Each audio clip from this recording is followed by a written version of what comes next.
매일 저녁 화장대 앞에 앉아 혹은 퇴근길 올리브영 매대 앞에 서서 수많은 크림 사이에서 고민하는 여러분. 오늘 여러분의 지갑과 피부를 지키기 위한 아주 현실적인 이야기를 해보려고 합니다. 인스타그램이나 유튜브를 켤 때마다 피드를 도배하는 화려한 패키지의 화장품들. 이것만 바르면 며칠 만에 주름이 지워진다. 독자적인 기적의 성분으로 피부 시간을 되돌린다. 같은 광고들 정말 많이 보셨을 겁니다. 그리고 우리는 생각하죠. 비싸니까 그만큼 값어치를 하겠지? 유명 백화점 1층에 입점한 브랜드인데 설마 효과가 없겠어? 그렇게 큰맘 먹고 수십만 원짜리 크림이나 에센스를 결제합니다. 하지만 한 통을 다 비울 때쯤 어떤 생각이 드시나요? 솔직히 기대했던 드라마틱한 변화는 없고 그냥 조금 촉촉해진 것 같은데 이 돈을 쓰는 게 맞나 싶어 씁쓸했던 경험 다들 한 번쯤 있으실 겁니다. 속았다는 느낌이 드는 건 여러분의 잘못이 아닙니다. 철저하게 설계된 마케팅의 함정에 빠진 것뿐이죠. 오늘 이 영상에서는 여러분이 화장품 브랜드에 내고 있던 거품 가득한 웃돈의 실체를 완전히 벗겨내려고 합니다. 임상적 근거는 턱없이 부족하면서 가격만 터무니없이 비싼 과대평가된 유명 제품 5가지와 반대로 철저하게 독립적인 실험과 명확한 성분 농도로 효과를 입증한 합리적인 대안 제품 5가지를 과학적 팩트를 기반으로 철저하게 비교 분석해 드리겠습니다. 이 영상을 끝까지 보시고 나면 더 이상 화장품 회사의 화려한 스토리텔링에 속아 돈을 낭비하는 일은 없으실 겁니다. 우리가 가장 먼저 이해해야 할 것은 화장품 산업의 거대한 경제 구조입니다. 수십만 원짜리 럭셔리 크림 한 병을 살 때 우리가 실제로 지불하는 비용의 대부분은 성분값이 아닙니다. 화려한 유리 용기값, 백화점 입점 수수료, 그리고 유명 연예인을 기용한 광고비와 브랜드 이미지 마케팅 비용이 90% 이상을 차지하죠. 화장품 매장이나 온라인 쇼핑몰 상세 페이지에 단골로 등장하는 문구들을 한번 떠올려 보세요. 천연 유래 성분, 무첨가 처방, 피부과 임상 테스트 완료, 민감성 피부 자극 테스트 완료. 듣기에는 엄청 대단해 보이지만 사실 식약처의 광고 가이드라인 안에서 교묘하게 법망을 피해가는 모호한 마케팅 용어에 불과합니다. 실제로 피부과 테스트 완료라는 말은 피험자 몇 명에게 바르게 한 뒤 심각한 부작용이 없었다는 수준의 단순 테스트일 뿐 그 제품이 주름을 대단하게 개선해 준다는 뜻이 전혀 아닙니다. 독자 복합 성분이나 비밀의 처방 같은 말도 마찬가지입니다. 과학적으로 검증된 단일 성분의 이름을 숨기고 아주 극소량 들어간 추출물들을 그럴싸하게 포장한 이름일 확률이 높습니다. 진짜 품질을 나타내는 신호는 따로 있습니다. 바로 유효 성분의 정확한 과학적 명칭과 구체적인 농도 퍼센트, 그리고 제조사로부터 독립된 제3의 기관이 진행한 동료 심사 피해 리뷰드 연구 논문입니다. 예를 들어 주름 개선이나 미백에 효과가 있다고 하려면 식약처에서 고시한 유효 성분이나 임상적으로 증명된 농도가 제대로 들어 있어야 합니다. 더 재미있는 사실은 화장품 대기업들의 구조입니다. 아모레퍼시픽이나 LG생활건강 혹은 글로벌 기업인 로레알이나 에스티로더 같은 지주회사들은 하나의 거대한 핵심 기술이나 원료 처방을 개발하면 그것을 수십만 원짜리 최고급 백화점 브랜드부터 몇만 원짜리 매스 브랜드, 심지어 H&B 스토어에 들어가는 저가 브랜드까지 공용으로 돌려가며 사용합니다. 자동차 회사들이 같은 플랫폼과 엔진을 공유하면서 껍데기와 브랜드 마크만 바꿔 가격을 다르게 책정하는 것과 정확히 같은 이치입니다. 결국 우리는 똑같은 핵심 성분을 단지 어떤 로고가 박힌 병에 담겼느냐에 따라 10배, 20배가 넘는 가격을 주고 사고 있었던 셈이죠. 오늘 이 구조를 명확히 파악하고 진짜 과학이 지지하는 성분이 무엇인지 눈을 떠보겠습니다. 지금부터는 우리가 그동안 믿고 돈을 썼던 유명 화장품들이 과연 그 비싼 값을 하고 있었는지 마케팅의 두터운 커튼을 걷어내고 하나씩 낱낱이 해부해 보겠습니다. 과학적 데이터와 성분 분석, 그리고 실제 비용 효율성을 기준으로 매겨진 과대평가된 안티에이징 제품 리스트입니다. 백화점 1층 화장품 코너나 온라인 쇼핑몰에서 이 제품들을 마주쳤을 때 여러분이 무엇에 웃돈을 내고 있었는지 그 민낯을 보게 되실 겁니다. 순위의 시작을 알리는 10위는 어쩌면 그 신비로운 스토리텔링과 독특한 미스틱이 가장 비싼 핵심 성분의 전부일지도 모르는 제품입니다. 바로 백화점 럭셔리 스킨케어의 상징과도 같은 브랜드 라메르의 크림인 크레드라메르 키렘 데라메입니다. 신세계, 롯데, 현대백화점 1층 가장 목 좋은 곳에 위치한 라메르 매장에서 이 크림은 60ml 한 통에 약 50만원 선, 온스, 옷 단위로 환산하면 대략 1회 바를 때마다 수천 원에서 만 원에 가까운 비용이 들어가는 초고가 제품입니다. 밤마다 얼굴에 펴바를 때 손가락 끝에 닿는 묵직한 유리 항아리의 감촉과 특유의 고급스러운 향은 내가 나 자신에게 대단한 투자를 하고 있다는 착각을 불러일으키기에 충분하죠. 브랜드 측에서는 이 크림의 핵심이자 심장이라고 할 수 있는 미라클 브로스, 미라클 브로스트라는 독자적인 해조 발효 성분이 2달간의 사용으로 진피 밀도를 45% 증가시키고 주름 깊이를 32% 감소시켰다고 대대적으로 홍보합니다. 수치만 보면 당장이라도 지갑을 열어야 할 것 같죠.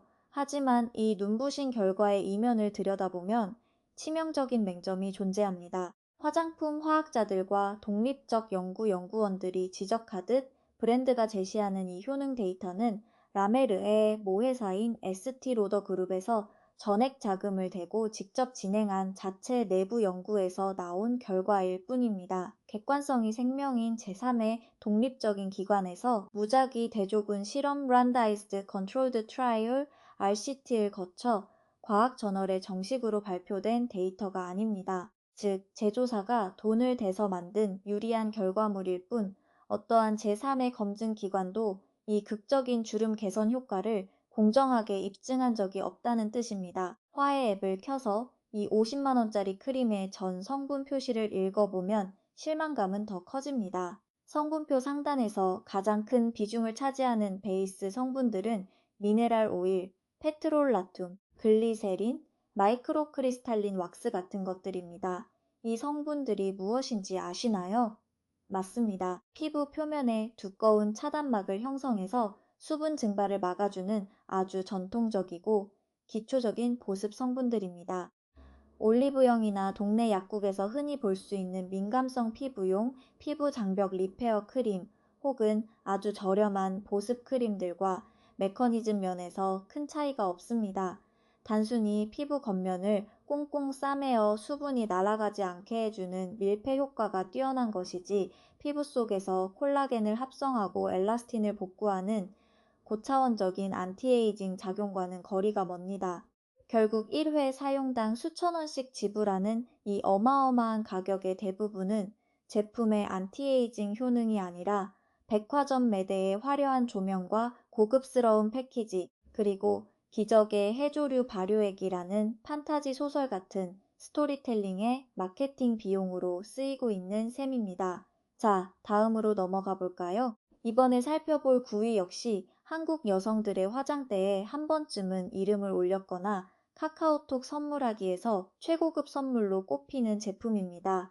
바로 SK2 페이셜 트리트먼트 에센스입니다. 백화점에서 75ml 소용량마저도 10만원을 가볍게 넘어가고 대용량은 20만원에서 30만원을 호가하는 제품이죠. 1회 사용 시 화장솜에 푹 적셔서 펑펑 쓰다 보면 단 몇 주 만에 몇만 원어치가 사라지는 놀라운 유동성을 자랑합니다. 이 브랜드의 명성은 주조사의 나이 들지 않는 손에서 발견했다는 전설적인 스토리, 즉 피테라라는 독자적인 갈락토미세스 발효 여과물 성분에 전적으로 기반하고 있습니다. 맑고 투명한 피부를 만들어준다는 광고에 수많은 소비자가 홀려 매달 거금을 지출하죠.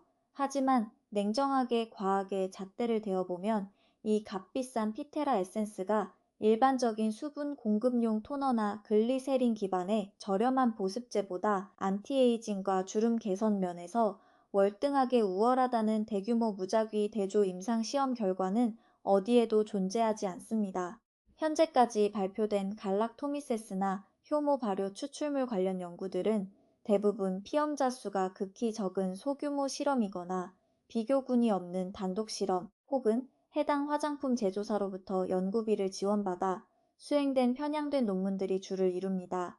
전 성분을 살펴보면 갈락토미세스 발효효과물 뒤로 부틸렌글라이콜, 펜틸렌글라이콜, 정제수, 글리세린 등이 나열되어 있습니다. 전형적인 워터 타입의 보습 토너 구성입니다. 피부 과학계와 화장품 성분 분석 학계에서는 발효 성분이 피부 결을 일시적으로 정돈하고 수분을 공급하는 데는 도움을 줄 수 있지만 이것이 노화로 인한 깊은 주름을 펴거나 피부 구조를 근본적으로 되돌린다는 임상적 근거는 매우 빈약하다고 지적합니다. 쿠팡 로켓 배송이나 무신사 뷰티에서 가성비 좋은 발효 토너를 검색해보면 동일한 갈락토미세스 성분을 90% 이상 함유하고도 가격은 10분의 1도 안 되는 정직한 브랜드들이 수두룩합니다.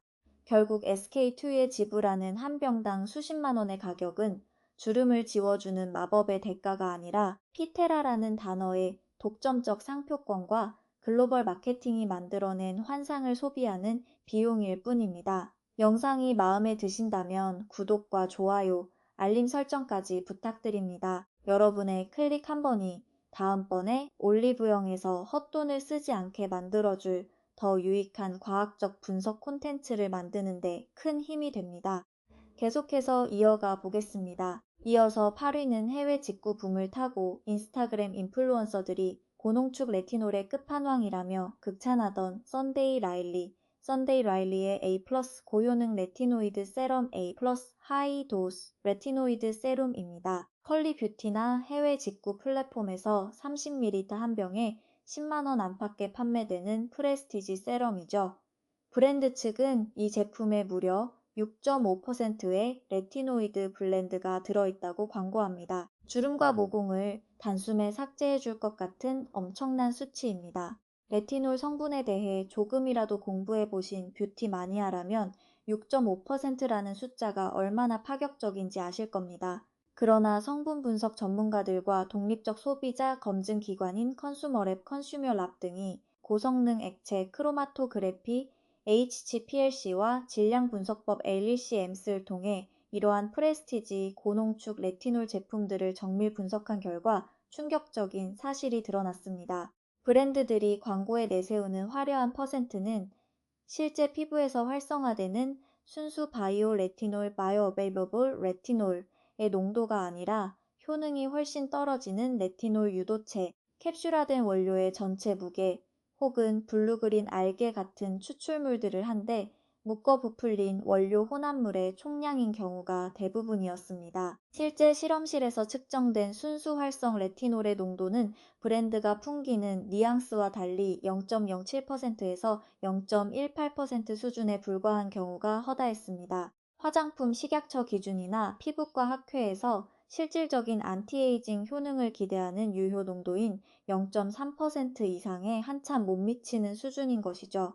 썬데이 라일리는 이 6, 5%라는 매력적인 숫자 뒤에 숨은 진짜 순수 레티놀의 단독 함량을 투명하게 공개하지 않고 있습니다. 소비자는 모호하고 거창한 화학적 마케팅 용어에 속아 정작 알맹이는 희석된 제품을 값비싼 프리미엄 가격을 주고 사고 있는 것입니다. 투명한 성분 공개와 독립적인 실험실 검증이 왜 중요한지 보여주는 대표적인 사례입니다. 다음 7위는 시코르나 백화점, 편집숍 혹은 럭셔리 뷰티 직구 사이트에서 강력한 매니아층을 형성하고 있는 페리콘 MD의 콜드 플라즈마 플러스 키콜드 플라스마 플러스 세럼입니다. 50ml 한 병에 20만 원을 육망하는 이 제품은 매끄러운 디자인의 단지 용기에 담겨 피부 세포에 신호를 보내 콜라겐을 폭발적으로 재생시킨다는 시그널 펩타이드와 바이오 액티브 복합체를 함유했다고 자랑합니다. 나이가 들면서 무너진 턱선과 탄력을 펩타이드 기술로 끌어올려준다는 솔깃한 제안이죠. 하지만 이 역시 결정적인 데이터가 빠져 있습니다. 피부 과학계의 수많은 임상 메타 분석 논문들에 따르면 펩타이드 성분이 피부 장벽을 통과해 진피층의 콜라겐 합성을 자극하려면 최소한 전체 포뮬러에서 10% 이상의 유효 농도를 유지해야 합니다. 하지만 페리콘 MD는 자사 제품에 펩타이드가 정확히 몇 퍼센트 들어있는지 핵심 농도를 절대 공개하지 않습니다.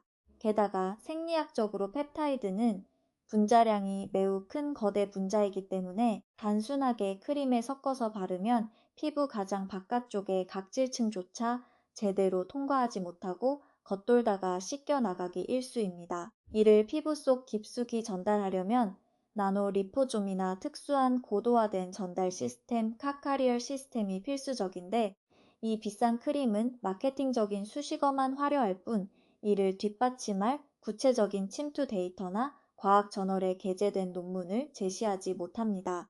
1회 펌핑해서 바를 때마다 아까워하며 수천 원씩 얼굴에 얹지만 실제로는 농도 미달이거나 피부 겉 표면에만 잠시 머무르는 보습제 역할을 하는데 그칠 확률이 높다는 것이 피부과 전문의들과 화장품 화학자들의 냉정한 지적입니다. 마지막으로 이번 파트의 가장 강력한 한방이자 한국 소비자들이 매일 아침 전 세계에서 가장 흔하게 속고 있는 카테고리의 제품을 폭로하겠습니다. 6위는 바로 에스티로더 데이웨어 SPF 25 에스테 라우더 데이웨어 안티옥시단트 72H 하이드레이션 소rbet 크림 SPF 25입니다.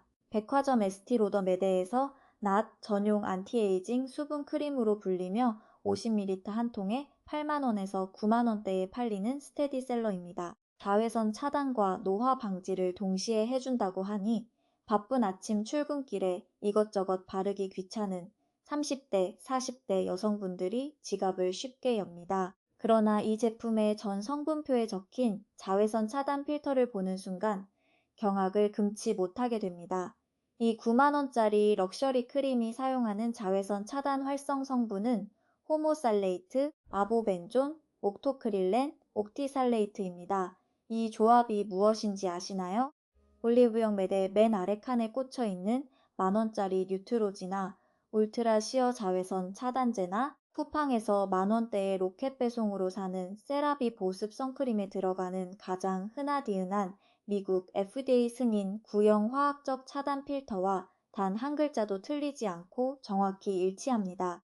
성분의 메커니즘이 완전히 똑같은데 단지 에스티로더라는 브랜드 로고가 박혔다는 이유로 8배가 넘는 가격표가 붙은 것입니다. 더 심각한 것은 안티에이징의 기본 원칙을 위배하고 있다는 점입니다. 대한피부과학회와 글로벌 피부과 가이드라인에서는 광노화 포화징, 즉 자외선으로 인한 주름과 색소 침착을 실질적으로 예방하고 지연시키려면 최소한 매일 SPF 30 이상의 자외선 차단제를 발라야 한다고 엄격히 규정하고 있습니다. 수년간 진행된 코호트 연구 데이터를 보면 SPF 30 이상의 차단제를 매일 올바르게 사용한 집단은 그렇지 않은 집단에 비해 연간 주름 깊이가 평균 0.05mm 감소하는 유의미한 노화 억제 효과를 보였습니다. 하지만 이 에스티 로더 제품은 SPF 25에 불과합니다. 자외선 차단 지수에서 SPF 25와 SPF 30은 고작 숫자 5 차이 같지만 과학적으로 피부에 닿는 자외선 차단율을 따져보면 이야기 달라집니다.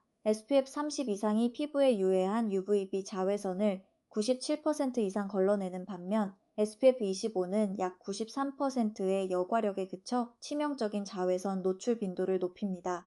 결국 안티에이징 크림이라는 이름을 달고 있지만 정작 광노화를 막아주는 방어력은 기준치 미달이면서 가격은 일반 선크림의 수배를 받아 챙기는 셈입니다. 네이버 쇼핑이나 화해 앱에서 조금만 검색해봐도 한국의 우수한 화장품 제조사들이 만든 SPF 50 플러스, PA 플러스의 완벽한 자외선 차단력을 가진 안티에이징 기능성 수분 크림들을 2만원대에 널려 있습니다. 대기업의 브랜드 마크와 수려한 패키징에 눈이 멀어 정작 알맹이는 만원짜리 선크림 필터에 방어력도 떨어지는 제품에 매달 수십만 원의 고정 지출을 하고 있었다는 사실, 이제는 인정하고 지갑을 닫아야 할 때입니다. 우리는 화장품 회사가 파는 과학이 아닌 환상을 사고 있었던 것입니다.